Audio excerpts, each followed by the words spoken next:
Pai do Senhor, meu irmão, Pai do Senhor, minha irmã, sou a Bispa Eliane, trazendo para você mais uma parte aqui, né? Mais uma leitura desse livro abençoado aqui, que menciona os principais personagens bíblicos de A a Z. Já estudamos a letra A, B, já estamos na letra C.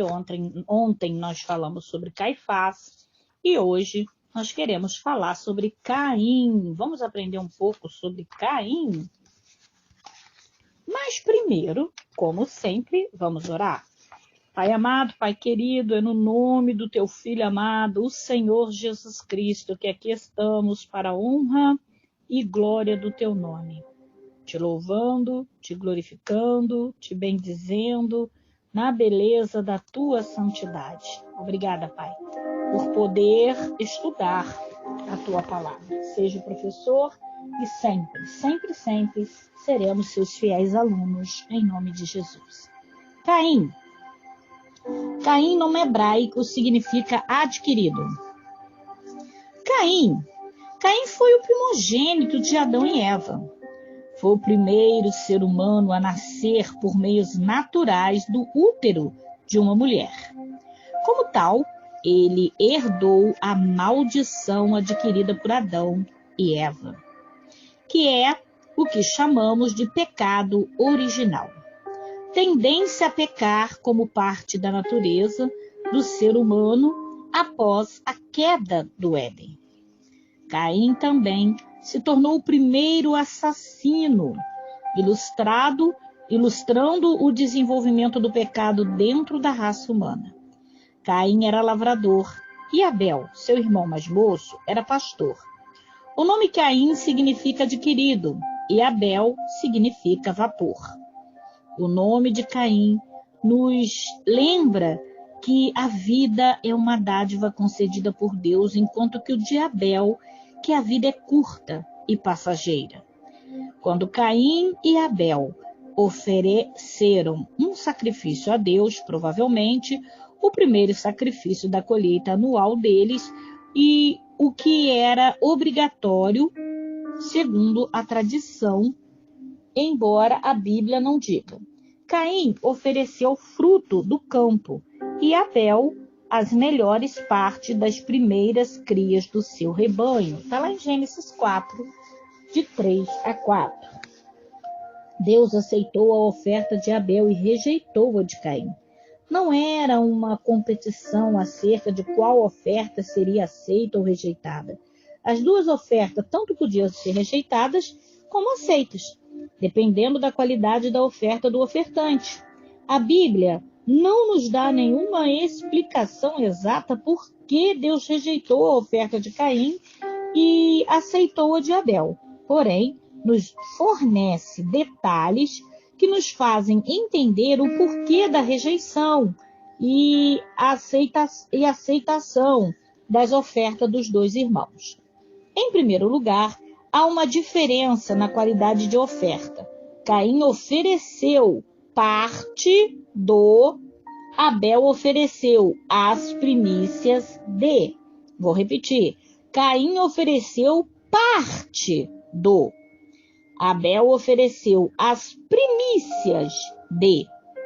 Há uma diferença em dar parte de algo e dar a primeira, o melhor de algo.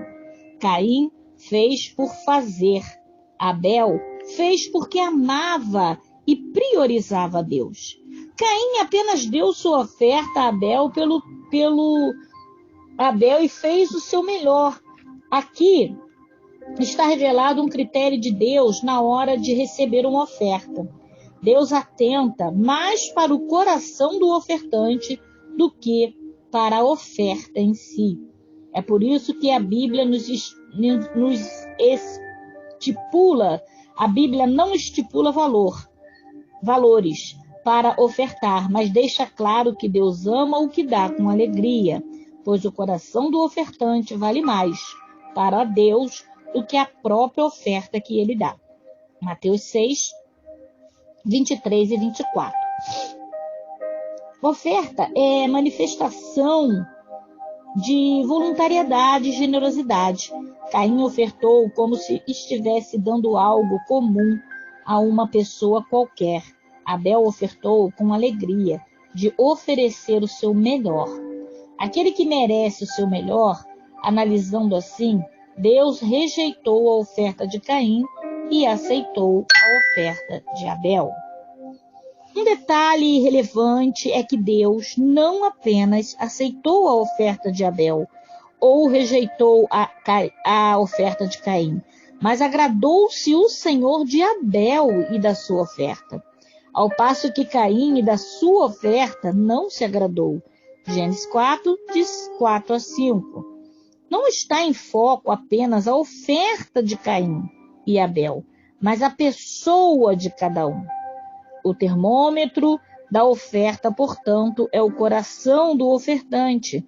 Não se sabe quanto tempo passou do dia em que Deus rejeitou a oferta de Caim até o dia que este matou Abel.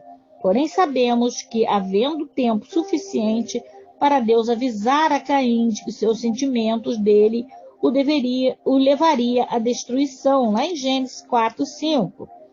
Está escrito que o semblante de Caim caiu, resultando da ira que encheu seu coração. No versículo 6 e 7, o próprio Deus pergunta a ele: por que caiu o seu semblante? O pecado está à porta, e junto com ele o desejo de fazer o mal. Cabe a você dominá-lo.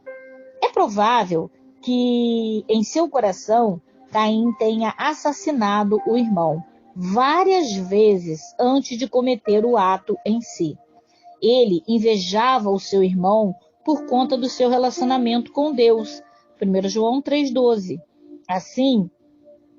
Ainda assim, Caim não se dispôs a considerar o conselho do Senhor.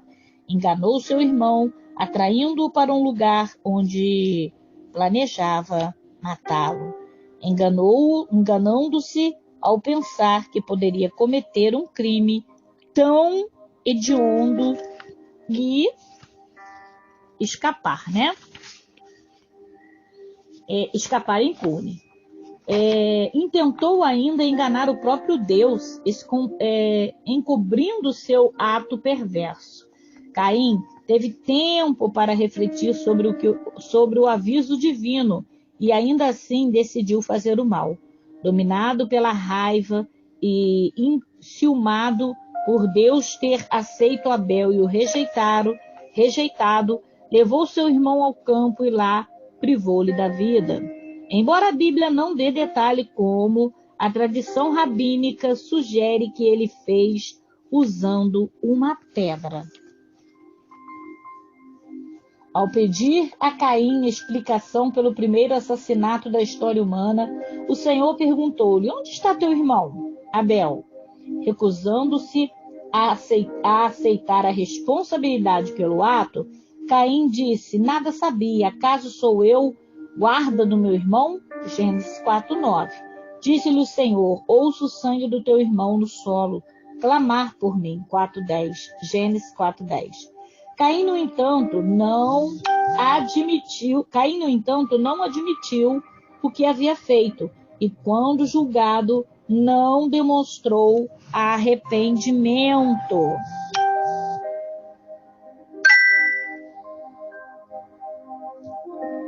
Continuando, não demonstrou arrependimento.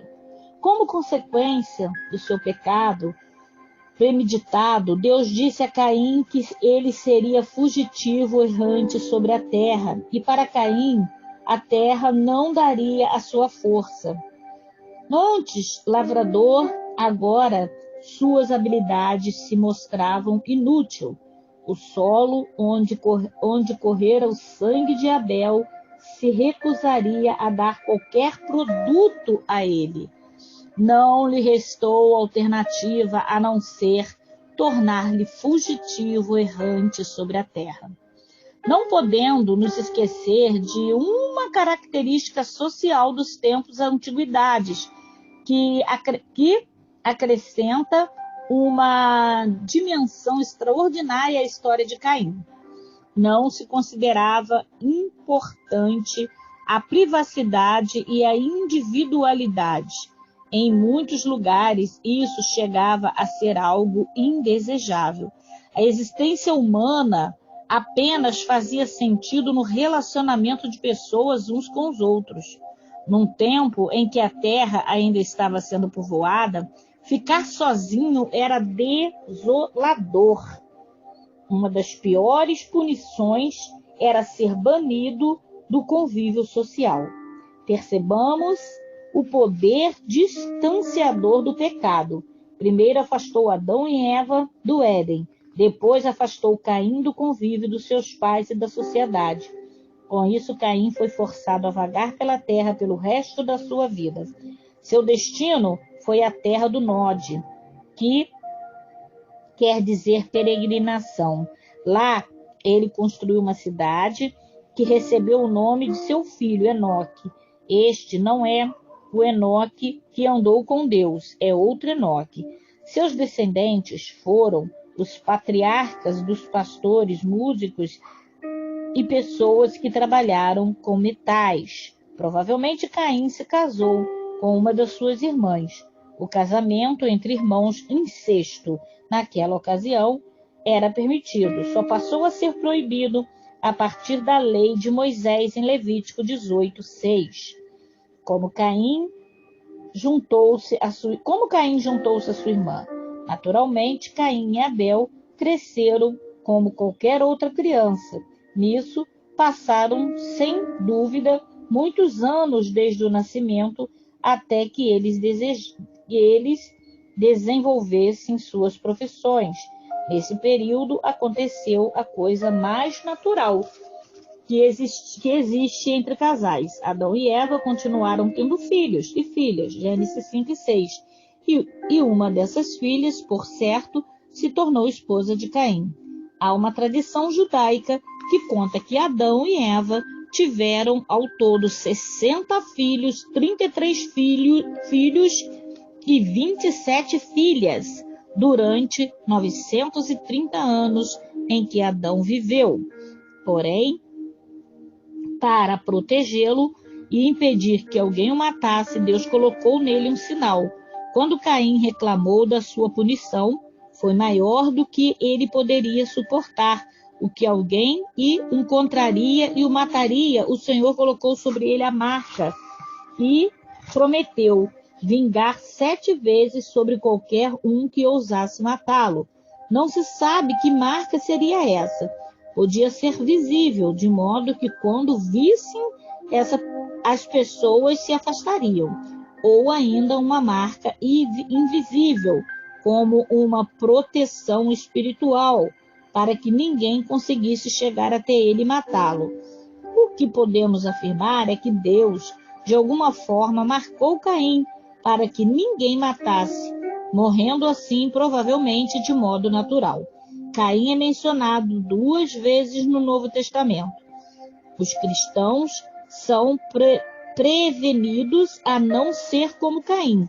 1 João 3,12. Os ímpios se diz que trilham o caminho de Caim. Judas 11. Demonstrando assim o triste legado que Caim atraiu para a sua vida. Meu irmão e irmã, aqui eu encerro, sobre Caim. Mas eu quero deixar minha reflexão rápida, breve para você. O que me chamou a atenção dentro dessa história é que muitas das vezes agimos como Caim, Quando vemos uma pessoa agradar a Deus, ao invés de seguir o que a Bíblia ensina, alegre com os que se alegram e chora com os que choram, nós sentimos inveja, Seres humanos. Eu gosto sempre de usar a palavra nós, para não ser acusadora, não dizer as pessoas, vocês, Não, então vamos nos incluir porque somos seres humanos e de natureza pecaminosa. E às vezes, quando vemos pessoas progredirem, pessoas serem abençoadas, a natureza humana pecaminosa, ao invés de se consagrar, pedir a Deus que repreenda o espírito da inveja, ela acaba sentindo inveja do irmão, botando o irmão para fora da igreja. Costumamos ganhar uma alma, e como tem gente dentro da igreja botando a alma para fora, Como tem Caim dentro das igrejas nos dias atuais, como tem pessoas matando seus irmãos emocionalmente, matando os seus irmãos com palavra, matando os seus irmãos com atitude, matando os seus irmãos com comportamentos invejosos, acusadores, com comportamentos pecaminosos de forma egoística, querendo para si, querendo destruir a imagem dos seus irmãos com os outros. Como tem pessoas, cometendo esse crime com síndrome de Caim dentro das igrejas. E depois ainda vem como vítima com seus semblantes decaídos, como se, Deus gostasse mais dos irmãos do que deles, ao invés de procurar fazer o mesmo que os irmãos fazem, se fazem de vítima e acabam matando os seus irmãos, ou pelo menos tentando na grande maioria das vezes. E o Senhor tem avisado todos os dias que precisamos corrigir esse comportamento no meio da sua igreja, mas ainda assim as pessoas têm alimentado esse sentimento e a igreja do Senhor tem sido alvo de muito ataque nessa área e muita legalidade que as pessoas estão se dando, permitindo para destruir uns aos outros. Tem sido um campo de batalha de irmão contra irmão. Vamos procurar corrigir isso, vamos procurar refletir sobre isso. E se o Senhor está falando contigo neste momento, que o seu semblante está decaído, porque você está aí talvez invejando a posição de alguém, ou com raiva de alguém, o ressentimento de alguém, alimentando algo, se Deus está te avisando que o pecado está se andando, batendo a sua porta, cuidado, já esteja vigilante para que você não seja, um fugitivo da presença de Deus. Eu classifico que hoje em dia um fugitivo da presença de Deus é aquela pessoa que não para em igreja nenhuma. Ela vai passando de igreja em igreja, onde ela passa, ela faz estrago, taca a culpa nos pastores, taca a culpa nos obreiros, taca a culpa nos irmãos e vai para outra, e vai para outra, e vai para outra. Se bobear, ela já conheceu todas as igrejas, num determinado momento ela se desvia e diz que a culpa é da igreja. Mas, na verdade, ela é que tem sido o veneno, ela que tem sido o Caim dentro das igrejas, Vamos nos vigiar mais, vamos corrigir mais esses nossos erros, para que nós não venhamos ser Caim. O Senhor está nos avisando, cuidado, Porque se o nosso semblante tem decaído, se nós estamos cometendo esses erros, que o Espírito Santo possa falar em nossos corações e nos dar a oportunidade de nos corrigir antes que venhamos assassinar, matar espiritualmente vidas, ao invés de salvar, porque nós somos chamados para salvar e não para matar almas. Deus abençoe a todos, a paz do Senhor. Nós vamos amanhã falar sobre Caleb. Quem foi Caleb, bispa? Caleb é um nome hebraico que significa escravo. Caleb foi filho de Jefoné, o quenezeu, chefe de uma família de Judá. Então amanhã nós vamos falar um pouco sobre Caleb. Até lá, Deus abençoe.